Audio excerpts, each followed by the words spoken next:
Mga boss, magandang gabi sa ating lahat. Ito, sisingit tayo sa paglinis ng preno natin. Preno ng ating motor na ginagamit pagpasok sa trabaho, paghatid sa estudyante. Medyo maingay na kasi ito mga boss, kaya kailangan natin linisin. Nakakakaya sa mga kapitbahay na pag tumakbo tayo, pag namreno, hindi na kailangan ng busina.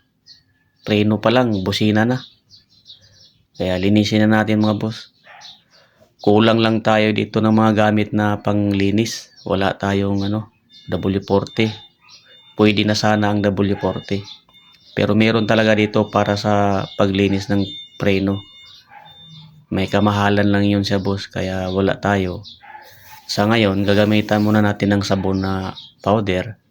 Lagay lang tayo ng konting tubig, tapos gamitan natin ng liha.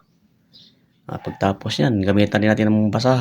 Tapos sa basa, tuyuin naman natin. Basahan pa rin para malinis talaga siyang gusto. Yan. 2 basahan, 3 basahan yan gagamitin natin dyan mga boss. Para malinis talaga. Para di na siya magingay. Mga ilang araw naman tong gamitin ito, medyo magingay na ulit ito kasi pag mga ganyan talaga, mga remedyo lang na gamit, yun, medyo hindi yan yung pang matagalan. Hindi kagaya pag yung pang preno talaga na gamit yun. 1 buwan yun, sobra. Kaya yun, hindi mag-ingay. Pero pag mga ganito, 3 araw, pinakamatagal ito mga boss, mag-ingay na ulit ito. So, kanya muna mga boss, ang ipapakita sa inyo.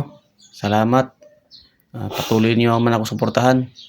Saka pa-comment nyo naman, baka may maitulong kayo sa akin. Mayroon kayong maibigay dyan na mas magandang gamitin na kahit wala akong panggamit sa preno, yung pipilihin para panglinis.